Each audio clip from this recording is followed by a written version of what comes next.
Good afternoon, everyone. I, Shashank, on behalf of NEN and Wadhwani Foundation, would like to invite you all for this webinar and also introduce our expert.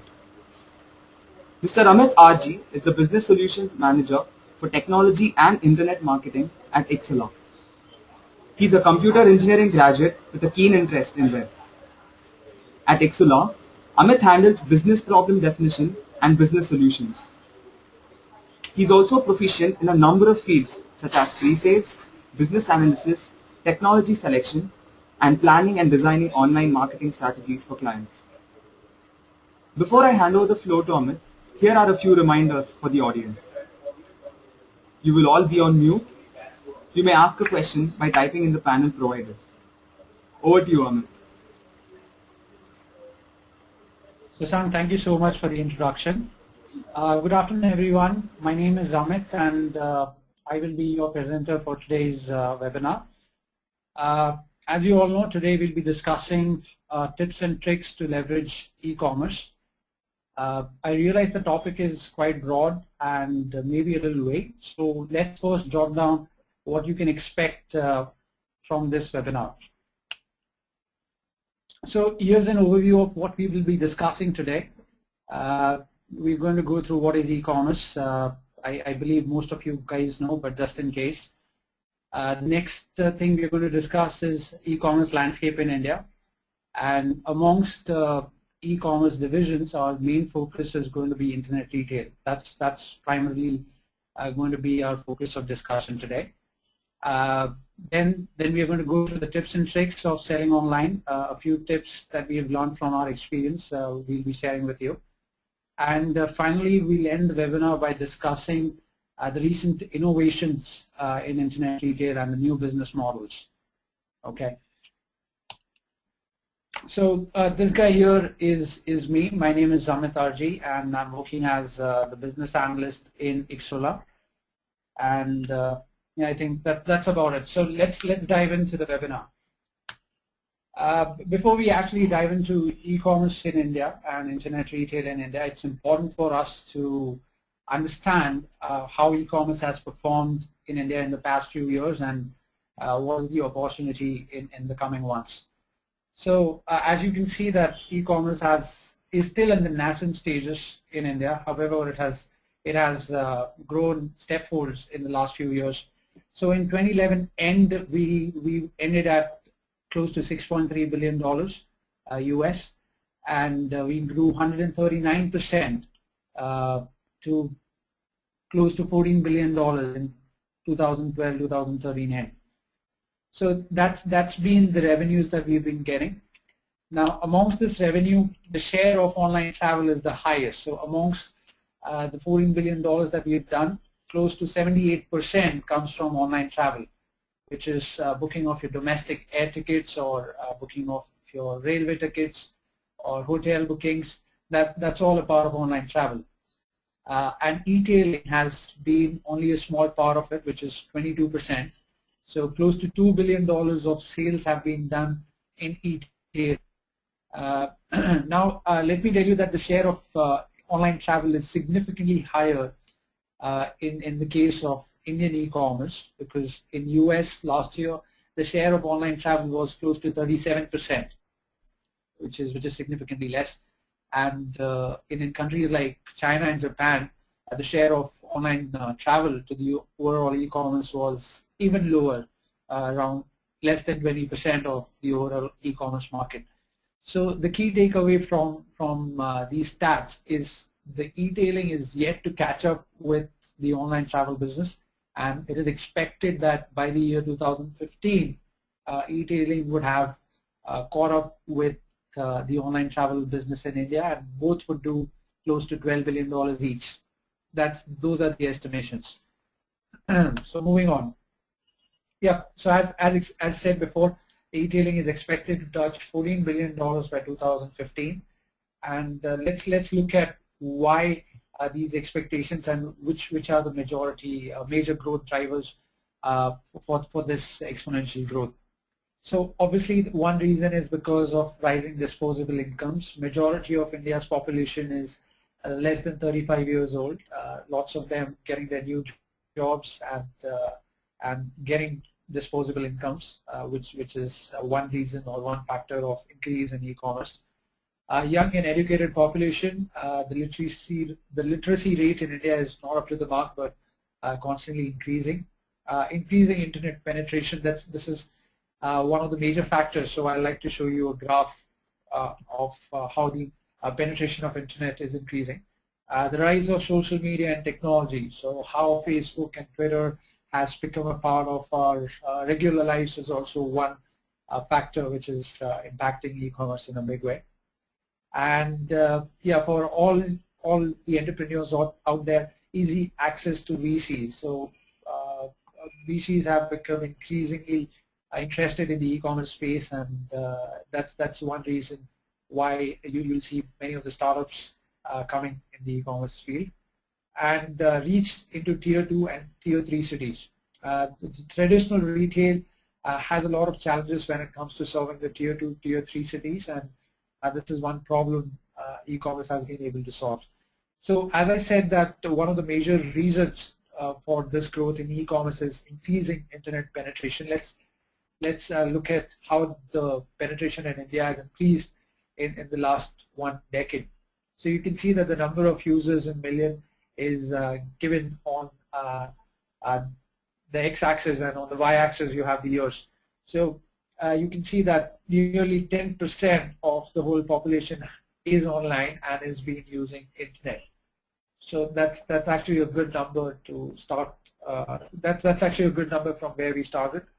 So this is again expected to grow timefolds in the coming years, which will again be a major factor for the growth of e-commerce. So before we dive into e-commerce, as you already may know, that e-commerce does not only consist internet retail. It has online travel and other domains as well, but today's primary focus of discussion is going to be internet retail. So I would like to run you through a few slides discussing on why internet retail and what are the benefits of internet retail over traditional retail. Obviously, there are some cons as well. We'll be discussing both in the next couple of slides.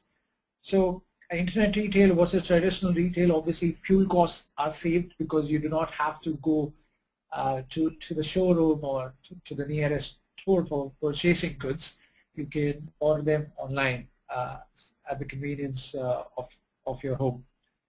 There's the largest selection available because keeping in mind the rising real estate costs, it's difficult for merchants to keep large inventory or large stock within their stores and showrooms. E-commerce actually tries to solve that problem because the warehouses are located in rather inexpensive places where the customer is presented with a large selection. Besides, for the customer to browse through this large selection is relatively easier. Convenience, obviously there's this convenience of you being able to order goods and have them on your doorstep. So that's one thing that internet retail has to offer over retail. Competitive pricing value. So obviously when you're buying online, users generally, this is the normal tendency of buyers, not just in India but all across. Whenever you're buying online, you will end up searching for a product on Google and open 3 to 4 windows and compare all the websites and buy together. So obviously this encourages website to offer the best possible pricing to their customers to attract sales. Obviously it's smarter buying because you have a lot of competitors available online, lots of review websites, which makes the consumer online very smart. In fact, this is one reason which is also, I think, which is also impacting traditional retail. So in a survey done recently, it was observed that a majority of the people buying electronics offline have actually done their research online. So online is not just driving sales on the websites, but is also being used as a medium to encourage and being leveraged by the traditional retail, because people are using the websites to research on product and then finally purchasing offline. This is a very interesting case study that I thought is worth sharing in this presentation. This is a case study between Walmart and Amazon. So let's go through the major differences. So if you see that the average prices, if you include shipping or sales taxes, the average prices on Amazon are 19% cheaper than in Walmart. The average product shelf life is 33 days in the case of Amazon and 1 month in the case of Walmart.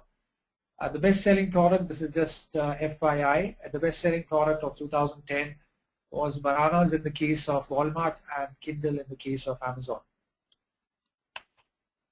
So retail brand ranking, Amazon is ranked #1 when it comes to the retail brand overall, and #1 when it comes to customer service ranking in the US.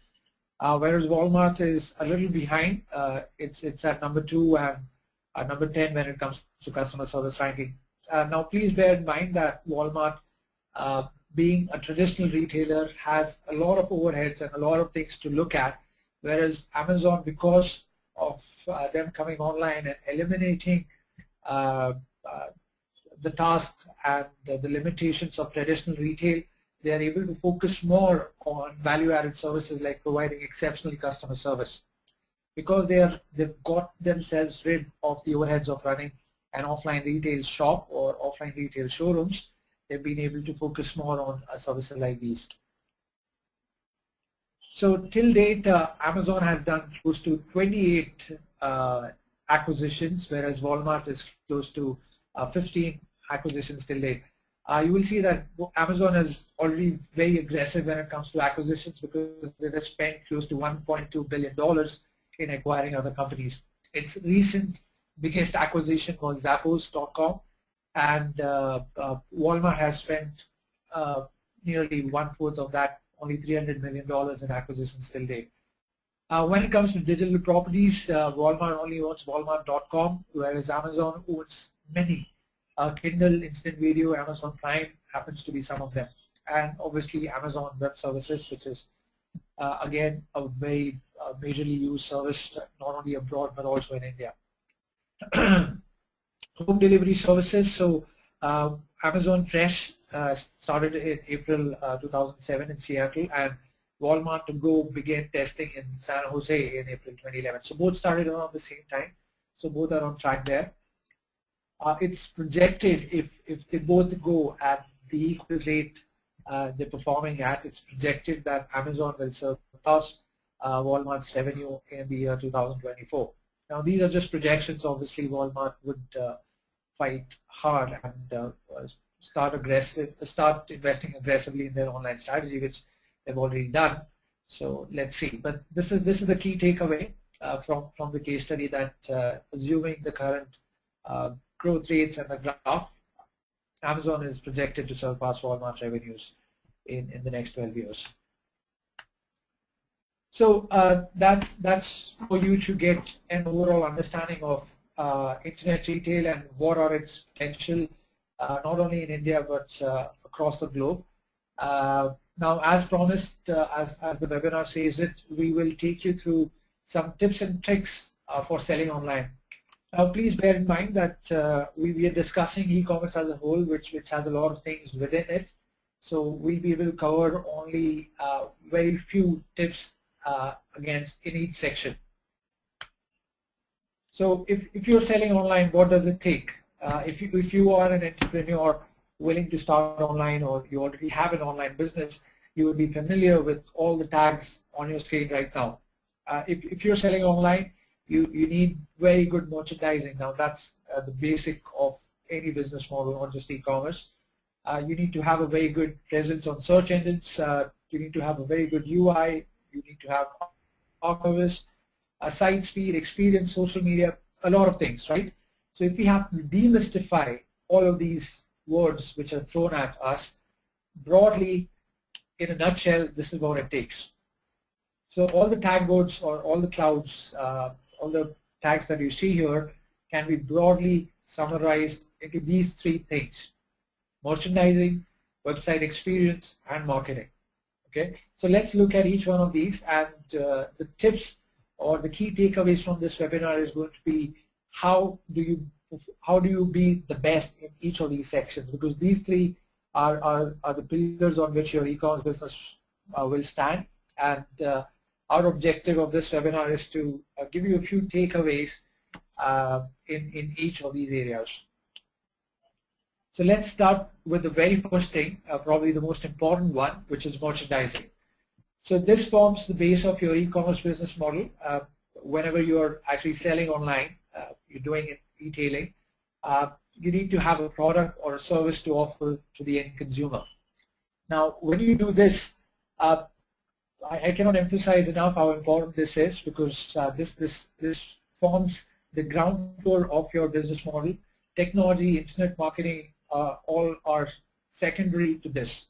So whenever you're launching a product or a service in the market, it has to solve either of the below problems. So it has to taper to either of these three needs. So let's look at each one of them. The first one is availability. So example, high-end fashion products have a very good demand in Tier 2 and Tier 3 cities. Now that's because people who are staying in Mumbai and Delhi have easy access to malls and high-end showrooms. However, when you go around Tier 2, Tier 3 cities, these products are not that accessible. Now, please bear in mind that these Tier 2, Tier 3 cities have very good spending power, and the only thing keeping them away from buying these products is the availability. So e-commerce is trying to solve that problem. If your product or your service can taper this need, then it's a thumbs up. The second one is price. The second need or the problem that you're supposed to address, or your product is supposed to address, is the price. Now this is one of the major factors for structured categories like electronics and books. That's why you'll see that these are the leading categories when it comes to purchasing online. So websites like Flipkart gained a lot of popularity because of introduction of these categories. The reason why it's easier to purchase such products, because they're easier to buy, you have all the information available, and it's going to be the same no matter whether you buy it online or offline. So if you were to buy an iPhone 5, you can be rest assured that whether you buy it on an online site or on an offline Chroma or an eZone store, it's going to be the same thing. So that's one need that your e-commerce product or service needs to taper. And the third one is going to be convenience. So again, the product or the service that you're offering can taper either of these needs, or maybe multiple of these needs, but one is definitely essential for your e-commerce business to sustain. The last one is convenience. So this is one of the drivers for low-ticket items, which are easy to choose, and you do not have to do much of research. So this includes mobile recharges, utility bills. This is all a part of convenience on the go. So if your product or service is able to solve this problem, then great, and that's again a thumbs up. So that's about merchandising. If I had to give you two things to take away from this, it's the problems that your e-commerce product or service needs to solve. That's one, and secondly, that you need to have a very firm grip and a firm grip on your purchasing. So it's a famous quote by Kishore Biyani of Future Group that you cannot control the selling price of your product. That's controlled by the customer. The only thing that is controlled by the retailer is the buying price. So that's one thing you have to invest in, and that's one thing that you have to invest significantly in is being able to purchase goods at a very good price. So that's about merchandising. Now let's look at the second element for a successful e-commerce website. It's the website experience. So within website experience, we'll give you a few tips which we believe, through our experience, we have learned are essential. Fast websites equal to increased revenue. Now, in a recent case study done in this year, 1 of 4 people will abandon a web page that takes more than 4 seconds to load. So, as a young and educated audience, most of the people purchasing online, as mentioned before, will log into multiple websites and they'll open multiple websites, multiple tabs of different websites before selecting on one. Now, if this user ends up opening 4 tabs and one of them takes more than 4 to 6 seconds to load, he's definitely going to close that one. So website speed is again a very underrated factor when it comes to shopping online, and it's directly proportional to the revenue. So this should be one of your primary focus. Again, mobile should be a part of your core technology strategy because this is one medium through which you can increase the lifetime value of the customers. More and more brands have started to offer native applications for their product. This increases your LTV because the application icon is always lying on your user's mobile screen, and that's a good way of reminding the user of your existence. Every time he's looking for a gift, your icon is right there on his mobile screen, which helps increasing the LTV. This is not just assumption, but a feeling which is actually turned true, and this is being told through analyzing of actual data. So again, mobile should be a part of your core strategy. This is one interesting study by Fleury in January 2013. It's seen that in the last year, from December 2011 to 2012, the growth in time spent per shopping app category grew by 525%. So people have started to spend more time on retailer apps since last year, and which has been very beneficial for the retailers. So this should be a part of your core strategy. This is what people are using mobile for. They're using mobile for price comparison, online marketplace. They're using it for daily deals, and you can see how each of these categories has grown significantly in the last 2 years. The last section of amongst the 3 pillars that we discussed is your marketing. Now, once you have the website live, you have the merchandise or the product or the service, you need to bring it to the audience. So this is done by marketing your website through digital marketing means, and this is probably again one of the important pillars of your online marketing strategy. So social media should be one of your core strategies. This is nothing new. You'll hear it in every other forum. The only thing that we feel is important is start using social to increase engagement with the end audience. Use it as a customer service tool. So use your Facebook page to answer queries of customers, resolve problems. You can also use a Facebook comment on your website for such things. And finally, understanding your target audience. Now, Facebook offers capturing of demographic data of your customers, which can then be leveraged to plan future strategies. So again, this is what you should be using your social media strategies for. And more importantly, invest in measuring return on investment in social media.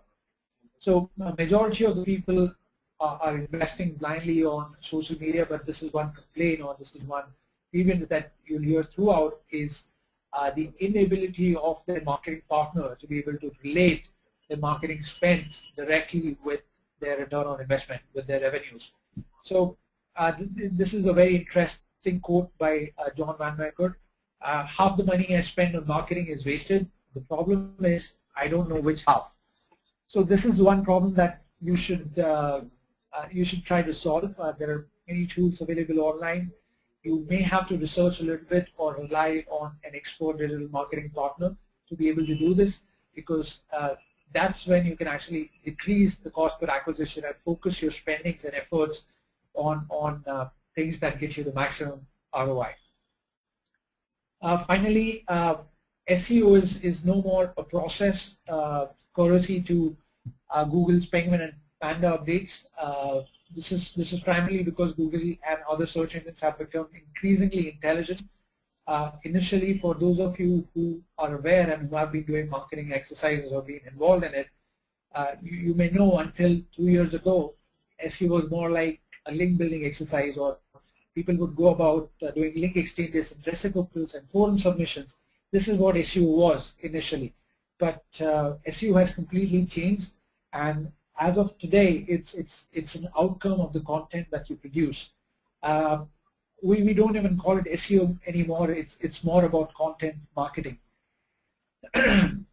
When I say content marketing, it means producing good quality, genuine content, and earning editorial endorsements for it.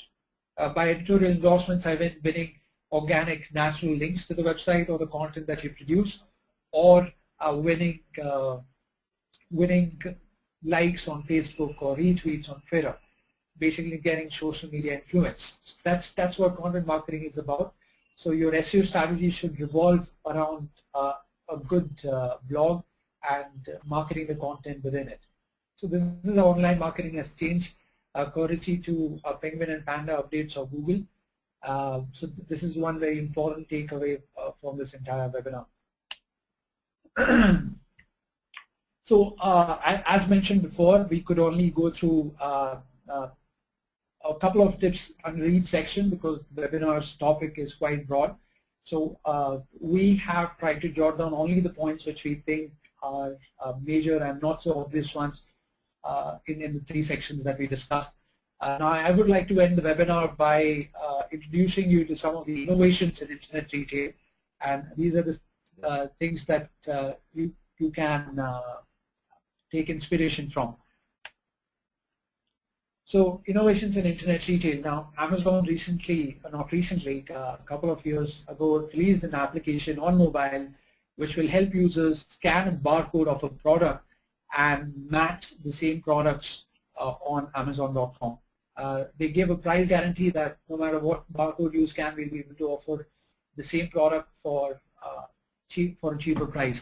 And that application was soon banned because people started going to grocery stores and scanning barcodes and finally purchasing from Amazon.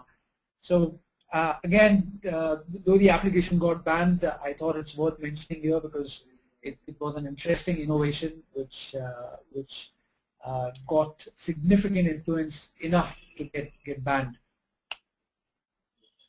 Again, I don't know how many of you are familiar with it, but this is again an interesting concept where you can actually have an attachment to your smartphone or your tablet device where you can use it to swipe your credit card and debit cards. This is especially important for high-value items when people are actually purchasing mobile phones and other high-ticket items, and they opt for cash on delivery. They may not have that much cash handy at their home. So this is again one innovation which has helped or which can be used for a cash on delivery payment method. So users can actually swipe their cards on receiving the item at their doorstep. The next one on this is again a different way of a marketplace. This is a different model, a reverse marketplace model, if I may call it so. So we are all familiar of eBay's auction prices, where sellers can actually go list an item for an X amount and invite buyers to bid on that product. This is the same marketplace model which was Offer Me a Trip, which was first started by offermeatrip.com, where they actually reversed the marketplace model. So instead of the sellers going online and offering a trip or a ticket, the buyer who's interested in a holiday would go about listing their dream vacation, describing their dream vacation, how many days do they want to spend in which country and which location, and how do they want to plan.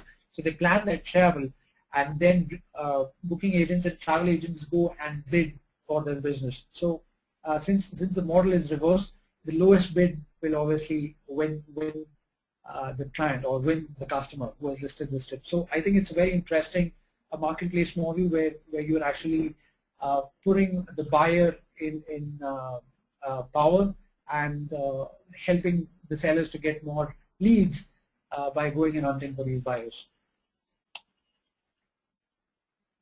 Okay, so I don't know how many of you know this, but a lot of retail stores in India have already introduced this, and a lot of online e-commerce websites also, including Lenskart and Zoe.com, where people can actually sit in front of their webcam and project the garment or the accessory on themselves and then share it online, take feedback of the consumers, and so it goes like this. If I were to purchase something online, I would try that shirt on myself and then share it on my Facebook page, ask for recommendations or ask for opinion from my friends, and if they all like it, then I'll go and purchase it.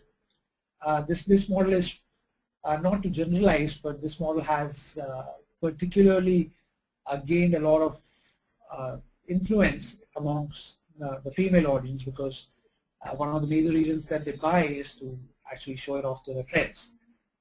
I'm not generalizing, but this has been our observation. So it's an interesting model for women and female audience to go online, shop something, share on their Facebook or Twitter pages, get a little bit of feedback, and probably even make their peers jealous, and finally make a satisfied purchase. So I think that's all for today's webinar. Thank you all for this webinar, and I hope you enjoyed the webinar. I realize I went through it very quickly because I was afraid that there's so many slides and too little time to crunch it in. So in case you guys have any questions, my email ID is given right over there. In case you need a copy of this presentation, I'll be happy to send it across. And thank you again for attending this webinar. We'll be open for the next 5 minutes. If in case you have any questions, you have an interface in front of you where you can type in the questions, and I'll try my best to answer those. Before you guys go away, there's an upcoming webinar on how to balance bring your own device benefits and risks by Mr. Kaura on 28th of August. That's next Wednesday, same time, 3 p.m. to 4 p.m. So those of you who are interested can attend and pass the information to your friends. Thank you again. We are open for questions for the next 5 minutes. If in case you have any, please feel free to type them in the window right in front of your screens. Let's begin with the question answer round. The first question is from Pratik. He says that internet retail is good only for FMCG products. How can you improve it for the other products in different fields as well? Okay, that question was from Mr. Pratik. Pradeep. Pradeep, right? Pratik. Okay.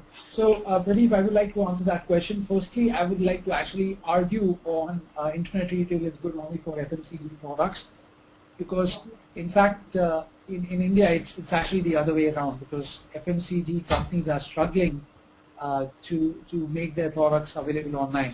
Now, I'll tell you the reason why, because the profit margins in FMCG are relatively low, and it becomes difficult for companies to actually supply this off the country.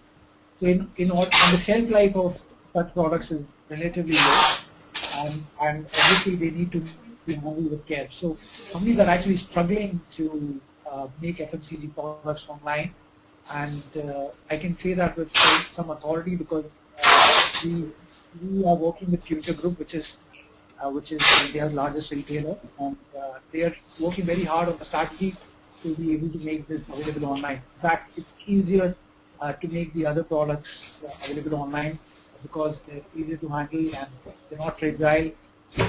When it comes to FMCG products, insurance companies don't even insure the transit, because if you're actually carrying oil, you not only risk the oil bottle getting open in your way of transit, but also the risk of damaging the other transits or other goods being carried along with it. The next one's from Kamal. He asks, since we're talking about e-commerce, can you please speak about the scope of reward-based crowdfunding in India?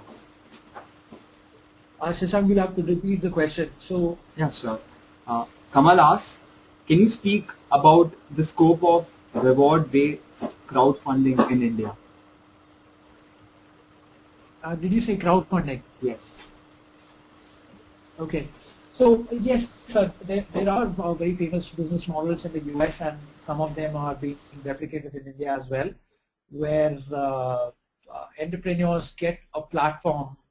Kickstarter happens to be one of them. You guys, since I believe a lot of you are entrepreneurs or aspiring entrepreneurs, you should definitely go and check out these websites.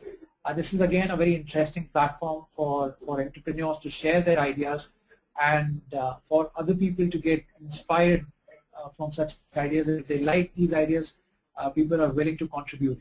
Now, the crowdsourcing or the crowdfunding has made it relatively simpler for people to actually go and make this donation, because it's barely a donation. So every time in a crowdfunding network, if I were to go ahead and donate a certain amount, the starter or the author of the project promises me some goodies in return on the launch of that project. So people are becoming increasingly confident, and it's more like a purchase rather than anything else. So that's again a very good platform for you guys to explore.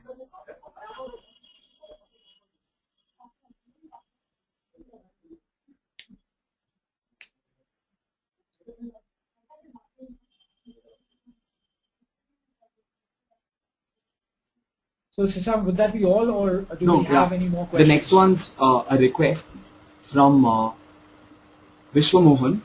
He says he belongs to a Tier 4 city.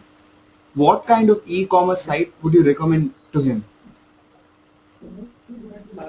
What kind of e-commerce website would I recommend him? Yeah, he owns a software firm.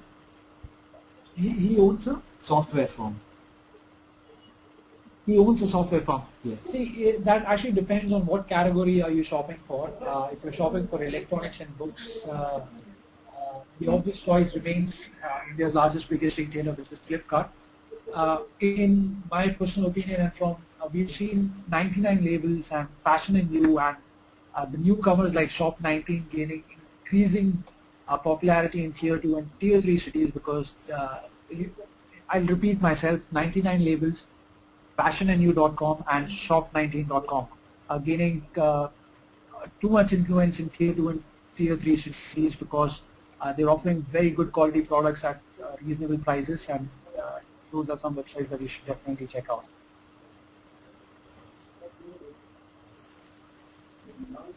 There are a lot of questions here, and the next one I would pick from Mr.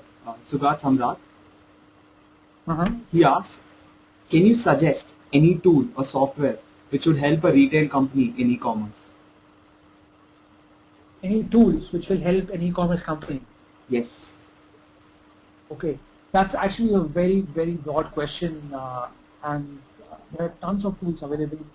When it comes to, let me start with, I think let me divide that into 3 sections. So when it comes to merchandising, for me as a merchandising manager, if I were a merchandising manager, I will definitely use price comparison engines and web crawlers to be able to determine the prices at which the other people are selling it. And I'm also going to use social, although it's not really a tool, but to analyze the demand of the products that I have to offer.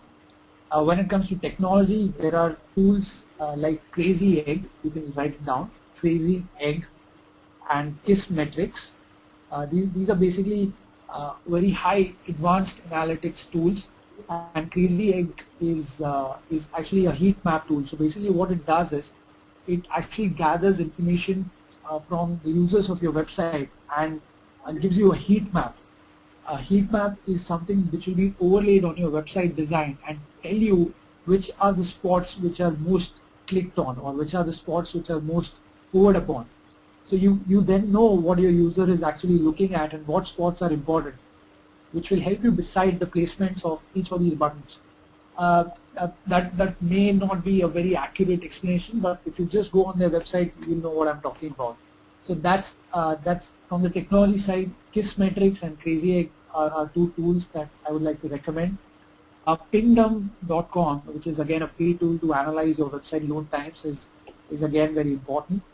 And a tool which is a tool for developers is a tool called Wiseflow by Yahoo, which helps you analyze the elements and gives you recommendations to make your website faster. So it helps you analyze the elements slowing down your website and gives you recommendations on how you can make it faster. So that we covered merchandising, we covered technology. The last one is online marketing. So when it comes to online marketing, SEOmoz.com, it's now moz.com, offers a suite of tools which is essential for any online marketing to carry out their online activities. So they offer a suite of tools. It's not just one tool, but a bunch of tools that the company offers and is used by majority of the people out there. So that's again a very interesting tool that you should check out. Neeraj has the next question for you, Amit. He says he has read a lot about bad service and high failed transaction rates by payment gateways for e-commerce companies in India. What, according to you, is the current scenario? Okay, so actually it's kind of true, but payment gateways have done a lot on their end to improve it. And even the retailers, the online retailers are becoming more smarter. So the websites that we actually implement has more than one payment gateway. And because obviously even the deal that you have cracked with each individual payment gateway provider is going to be different. So some payment gateways providers are going to offer you a good deal on credit card, debit cards, and some are going to give you a good deal on net banking. So what we do is basically ask the user to select their payment gateway option, and based on his selection, we redirect him to that payment gateway. Now this actually helps reduce the load on each payment gateway.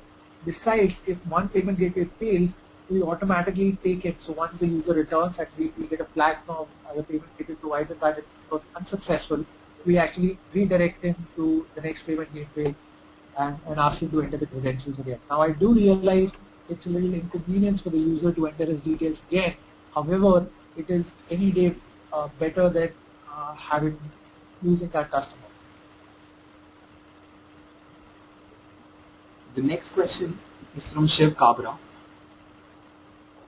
He asks, which is the best option to sell your products online? Is it via your own website or through other companies like Flipkart, Jabong, etc.? Or should you go for both the options? Shiv, a very good question, I would say.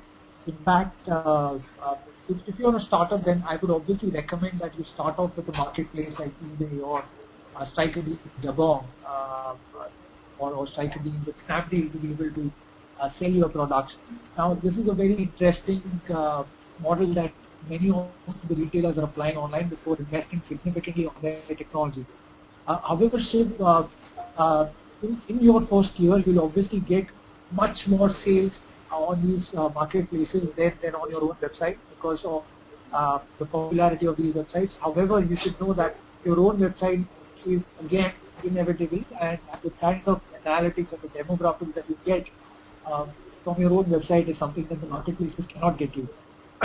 Moreover, you shouldn't be so dependent on other marketplaces because when we actually deal with companies like Jabong and Snapdeal, we've seen our retailers. So it has to be both. Your strategy needs to include both.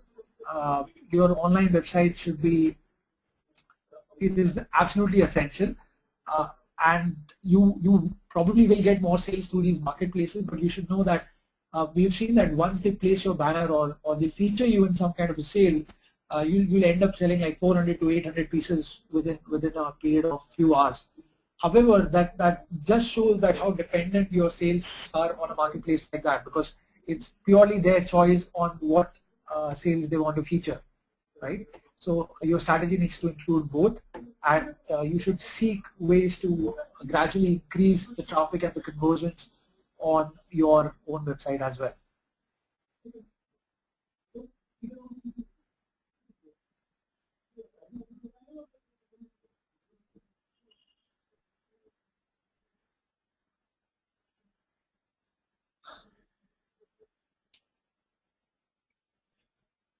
Shashank, are there any more?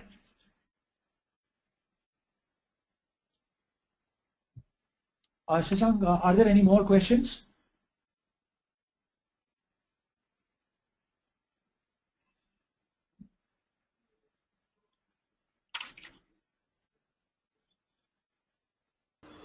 We have the last two questions coming up. This one's from Julian. In India, it's still a big deal for people to buy things online. In such a scenario, what is the scope of e-retailing in Tier 2 and Tier 3 cities? Beautiful question. This question was from?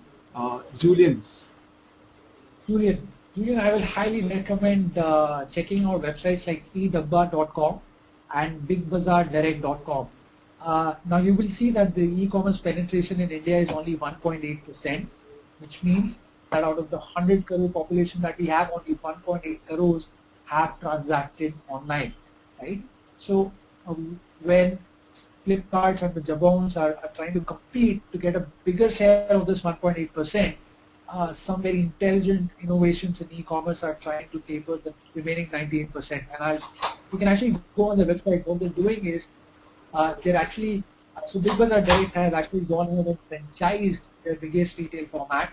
For those of you who don't know what Big Bazaar is, it's the Walmart equivalent of India, the largest retailer in the country. They've gone ahead, they have a customer base of 25 to 30 crores, and their vision is to reach the next 25 to 30 crores through the help of these franchisees. In fact, they've just recently launched, they are our client, so we build the whole technology for them. What they've done is they've gone ahead and signed up franchisees in small cities. They've already started with the pilot in Nagpur. What they've done is they've handed over tablets to these franchisees who already have a business. Could be an insurance agent or could be an existing grocery store who wants to increase the inventory available. So how it works is a guy can come to your grocery store, he can look at your selection, and if he wants to look at a wider selection, the franchisee will hand over the Big Bazaar tablet to him. He will select the product, pay the cash to the franchisee, and Big Bazaar will then deliver it to their houses. Now how does this change the traditional internet retail? Is because you have a face. So Indian consumers are very used to transacting and giving the money to a person that they know, who has a presence nearby, so that if in case something goes wrong, they have a caller to catch. So what the franchisee earns is a commission in between, and obviously he gets rid of the overhead of investing in so much inventory and the risk of that not getting depleted. And Big Bazaar in the end has reduced retail costs and is able to reach to a larger user base. So again, those are some very interesting business models which are e-commerce models tweaked to suit the Indian audience. We have the last question for the day coming up from Gurneet Singh. This time you have to be a little louder. We have the last question coming up for the day from Gurneet Singh. He says, with the growth of e-commerce in India, the coupons and deals industry grows along with it. Well, what is the future of such coupons and deals sites in India? That's a very hard question for me to answer because I wouldn't be the right person to answer that question. But from what we've seen is the deals and the coupons market has a very limited, or not limited, but has a limit to which it can grow. So that's why you can see that companies like Groupon are struggling to expand their business further, and Snapdeal quickly adapted to this change and has now become a pure play e-commerce internet retailer. So it started off as a deals and a coupons website, a replica of Groupon in India, and after 2 to 3 years of successful operation, it started moving its focus and diverting its attention to becoming a pure play internet retail website. So then again, it's too early to comment what the future of deals and coupon websites lie, because obviously if every other website is offering deals and coupons, it actually defeats the purpose of having a deal or a coupon website, because it is supposed to be exclusive. Secondly, on the other hand, you can see companies like Coupon Dunia or mobile recharge websites doing very well by offering coupons in return of the recharges that you do. The way they make money is a certain money is given to them on every recharge by the mobile service provider, by the telecom service provider, and they also act as a lead generation platform for vendors to list their coupons online. So that is one model which has been increasingly successful and getting a lot of popularity. Well, that's about it with the questions. Thank you very much, Amit, for that interesting session. Thank you to all our attendees for participating in the webinar. We are glad that the questions kept coming in, but due to a lack of time, we are unable to answer them all. Please do send in your feedback and suggestions to us at eclub@nenglobal.org. Also, if you found the session interesting, feel free to blog or post about it. The recorded version of the webinar will be available on our website eclub.nenonline.org by tomorrow. Also, join us for our next webinar on emerging opportunities with mobile applications by Mr. Siddhartha Jain, the CEO of Spice Labs, on 21st of August at 3 p.m. Thank you once again and have a nice evening.